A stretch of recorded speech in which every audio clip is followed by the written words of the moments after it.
So this is me. Something I've had to move through this year is being brutally honest with why I work out. This is probably peak when I used to train. I'd be training 6 days a week, sometimes twice a day, but average once a day for around 2-ish hours. I remember at the time I had convinced myself that this was the right way to train.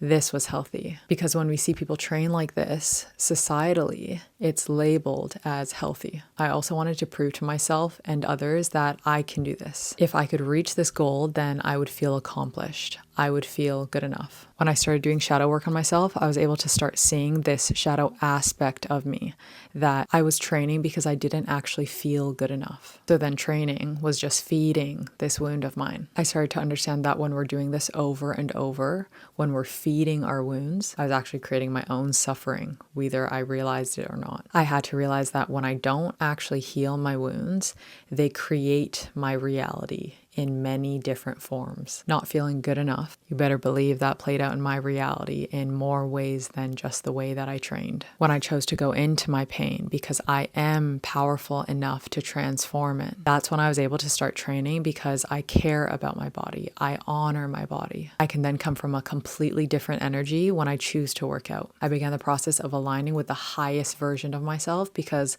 now you can see just because it looked good on the outside doesn't always mean that that's the truth.